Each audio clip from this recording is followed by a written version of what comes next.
کریم نے فرمایا ولا تعتدوا، حد سے نہ بڑھو، ان اللہ لا یحب المعتدین، اللہ حد سے بڑھنے والوں کو پسند نہیں کرتا، محبوب نہیں رکھتا۔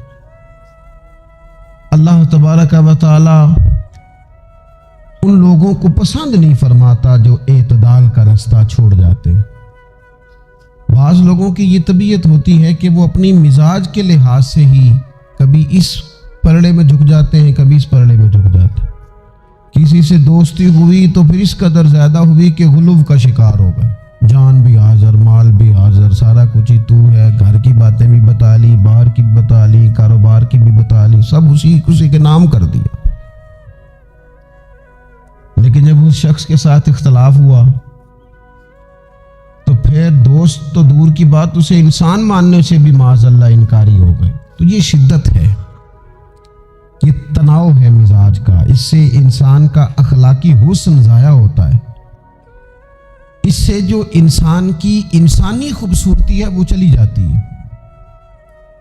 وہ کسی نے کہا تھا کہ تعلقات جب حد سے گزر جائیں تو غم ملتے، اس لیے ہم ہر شخص سے کم ملتے۔ ہم کوشش کرتے ہیں کہ معتدل رہیں، زیادہ آگے بڑھنا ہی نہ پڑے۔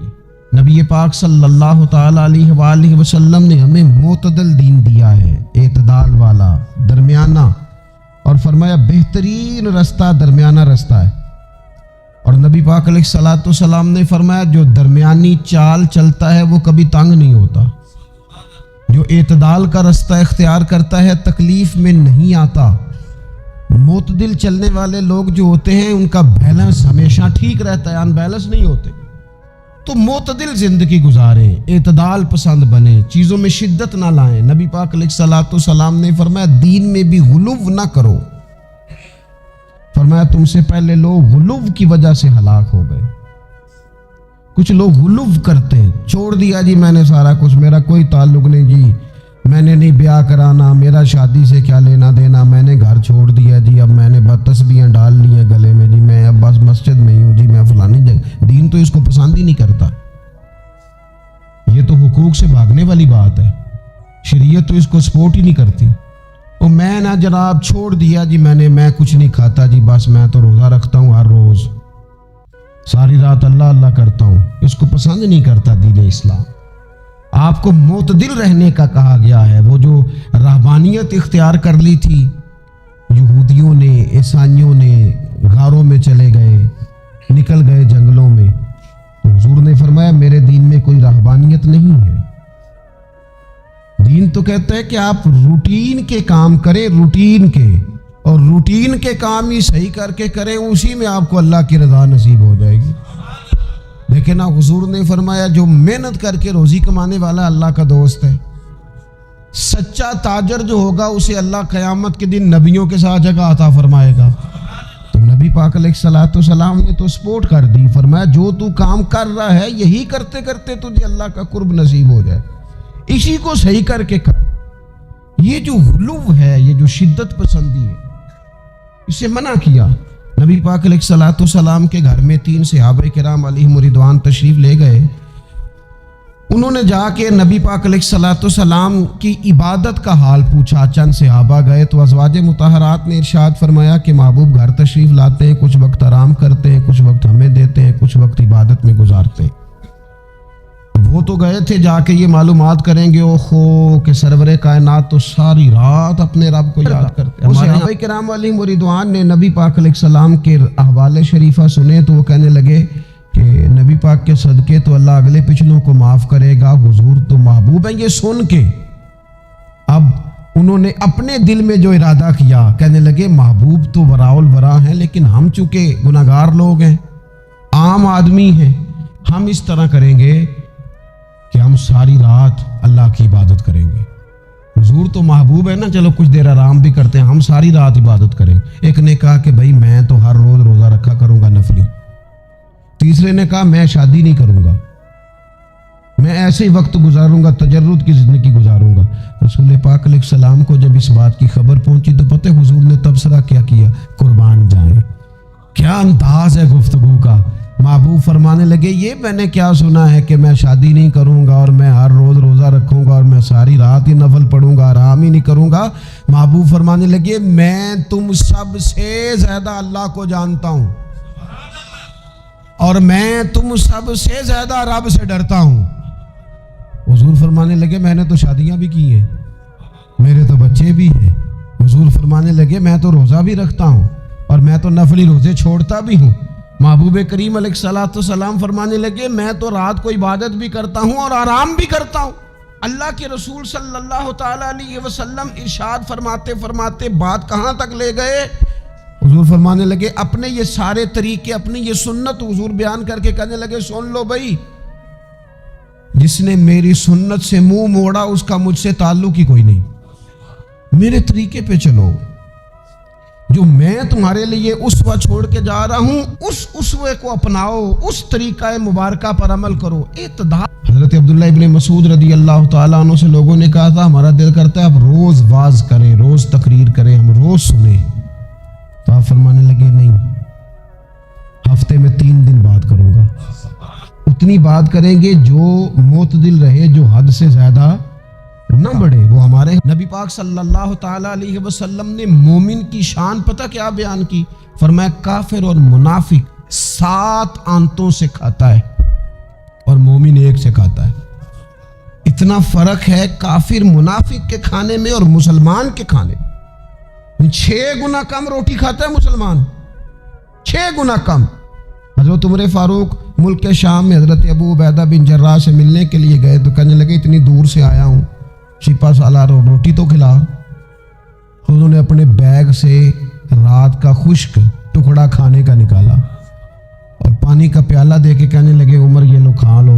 تو حضرت فاروق اعظم کہنے لگے یہی وہ مزیدار روٹی تھی جس کے لیے میں تیرے پاس آیا تھا، یہی وہ کھانا تھا، میں تلاش کر رہا تھا کہ یہ تمہیں ملے گا۔ کدھر گئے وہ لوگ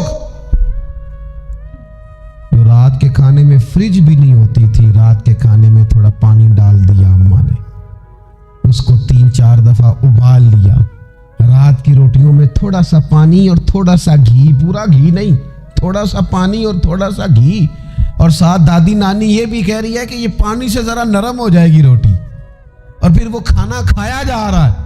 اس کے اندر نہ تو ڈاکٹر آپ کو یہ کہہ رہا ہے کہ یہ نقصان کا باعث ہے، نہ معدے پہ بوجھ بن رہا ہے، نہ اس کے لیے پھر بھائیوں کو جا کے پردیس کاٹنا پڑ رہا ہے، نہ باپ کو کئی قسم کی نوکریاں کرنی پڑ رہی ہیں۔ اعتدال میں گھر کے اندر ہی سارا کچھ مینج ہے۔ یہ وہ حسن ہے جو اسلام کہتا ہے تم غیر معتدل ہو گئے، تم حد سے بڑھ گئے، تم نے زندگی ساری کھانے پینے پہ لگا دی۔ اور بھائی من چاہی نعمتیں تو جنت میں ملیں گی، ہم نے تو مزے کے کھانے وہاں جا کے کھانے، وہاں ملے گا پھل اور وہاں ملے گی نعمتیں جو بار بار ملیں گی، چہرے ایک جیسے ہوں گے پر ذائقہ بڑا منفرد سے منفرد نظر آئے گا۔ تو وہ جو پردہ غیب میں چیزیں تھیں وہ ساری چیزیں لوگ کہتے ہیں ہاں جی ہم ساری غیر معتدل نہ بنے، تھوڑی سادگی لائیں، تھوڑا درمیانہ راہ، اسلام اس کو پسند کرتا ہے۔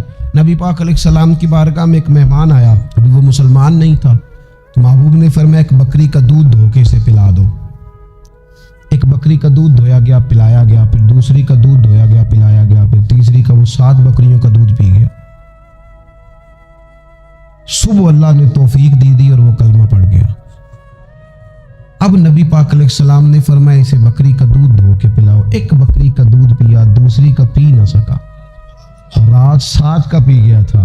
تو میرے کریم فرمانے لگے یہ مومن اور کافر کا فرق ہے، جب تک یہ حالت کفر میں تھا 7 بکریوں کا دودھ پی گیا، اب یہ مومن ہوا ہے تو اللہ تبارک و تعالی نے ایک دودھ کے ساتھ ہی اسے سیر فرما دیا ہے، اس کی تشنگی اور بھوک اللہ نے مٹا دی کھانے پینے کے لیے، اور اس کا ذہن بھی نہ بنائیں۔ ایک اور بات بھی خاص اور بالخصوص نوجوانوں سے کرنی ہے، وہ خاص اس طرح کھانے پینے میں معتدل رہیں، کمائی کرنے میں معتدل رہیں، خرچ کرنے میں اعتدال کا مظاہرہ کریں، لباس میں اعتدال کا مظاہرہ کریں، اسی طرح نا یہ آرام کرنے میں بھی ذرا معتدل رہیں۔ بہت زیادہ آرام کرنے لگ گئی ہے نئی نسل، آپ ضرورت سے زیادہ بھی سو لیں تو تھکاوٹ بڑھ جاتی ہے۔ اگر انسان اتنا ہی آرام کرے نا جتنا اس کی طبیعت کے لیے ضروری ہے تو اس میں طبیعت فریش رہے گی. لیکن اگر آپ کہیں, وہ ایک دوست ہیں ہمارے, تو ان کو جب تک کوئی اٹھائے نہ تو اٹھتے نہیں. تو گھر والوں نے ایک دن ارادہ کیا کہ آج صبح نہیں اٹھانا. دیکھتے کتنے بجے اٹھتا ہے, ماشاءاللہ شادی شدہ ہیں, بچے ہیں. تو کہنے لگے جی پھر اللہ کے فضل سے میں 2 بجے خود ہی اٹھ گیا تھا. رات ایک شخص سویا ہے اور اگلے دن 2 بجے سویا. تو اب انہوں نے تو یہ بات محبت میں کی, تو پھر میں نے ان سے یہ پوچھا, میں نے کہا یہ بتائیں کہ آپ چلے رات آپ سو گئے, سمجھ لیں آپ سو گئے 2 بجے رات کو, 12 گھنٹے کے بعد اگر آپ اٹھے طبیعت کیسی تھی؟ کہنے لگے فریش نہیں تھی. میں نے کہا فریش تبھی ہوتی ہے اگر آپ فجر میں اٹھ کے وضو کر کے نماز پڑھتے. فریش یہ تبھی ہوتی ہے اگر آپ سحری آپ اپنی روٹین کے مطابق اٹھتے اور اپنی ڈیوٹی پہ جاتے, واپس آتے اور تھک کے سوتے.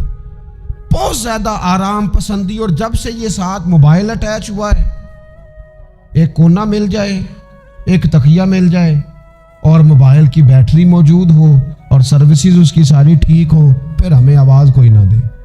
اس سے کیا ہوتا ہے, وجود بالکل سست ہو جاتا ہے. آپ کو اللہ تعالیٰ نے جو قدرتی صلاحیتیں دی ہیں, آپ جو کچھ کر سکتے ہیں اپنے گھر کے لیے, وطن کے لیے, ماں باپ, وہ آپ نہیں کر پائیں گے. زنگ آلود ہو جائے گا وجود. ہر وقت کی تھکاوٹ, ہر وقت کا مزاج کے اندر سستی کا آ جانا, اعتدال سے نہ نکلیں. نیند 7-8 گھنٹے بہت کافی ہے. اور وہ بھی میں آپ کو ایک ذاتی بات بتاتا ہوں, اگر اللہ چاہے نا بندے کی نیند پوری ہو تو کئی دفعہ صرف 20 منٹ آنکھ لگ جائے تو بندہ فریش ہو جاتا ہے. اور اگر منظور نہ ہو مالک کریم کو تو پھر ٹھیک ہے, لوگ لیٹے ہوئے.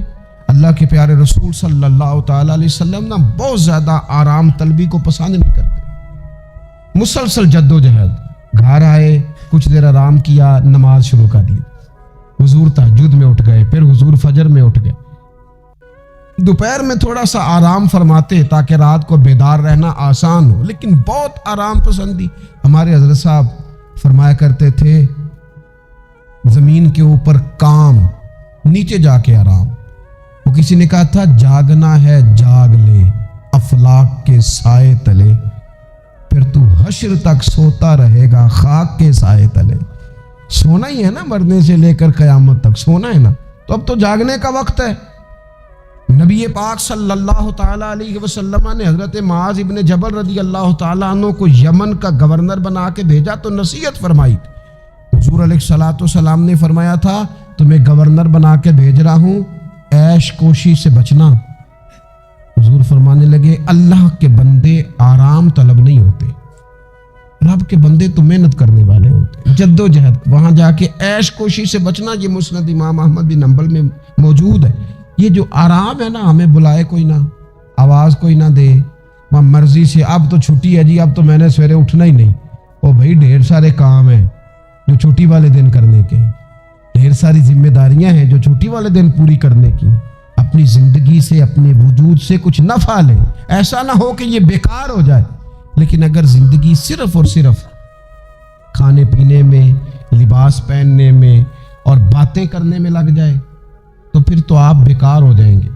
پھر تو محسوس ہوگا کہ جیسے انسان نہ خوابوں کی دنیا میں زندہ ہے, باتوں کے ساتھ اپنے دل کو مطمئن کرتا ہے. اس نے اچھا لباس پہن لیا ہے, بس آئینے میں اپنے آپ کو دیکھ کے خوش ہوتا رہتا ہے, طرح طرح کے کھانے منگاتا رہتا ہے, بس زبان کے ذائقے پورا کرتا رہتا ہے. امام طبرانی حدیث لائے ہیں, رسول پاک صلی اللہ تعالی علیہ وسلم نے فرمایا میری امت میں ایسے لوگ آئیں گے جو رنگ برنگے کھانے کھائیں گے, انواع و اقسام کے مشروبات استعمال کریں گے, طرح طرح کی زیب و زینت کریں گے, اور منہ پھاڑ پھاڑ کے باتیں کریں گے, منہ کھول کھول کے گفتگو کریں گے. حضور نے پتہ کیا فرمایا؟ فرمایا یہ میری امت کے بدترین لوگ ہیں. یہ بدترین لوگ ہیں جن کا مقصود ہی صرف لباس پہننا ہے, مقصود ہی صرف کھانے کھانا ہے, مقصود ہی منہ کھول کھول کے باتیں کرنی ہے. ان لذات میں جو لوگ پوری طرح الجھ گئے, کوئی خیر کا کام ہی نہ کر سکے, کوئی مقصد زندگی کی طرف ہی نہ بڑھ سکے, یہ بدترین لوگ ہیں.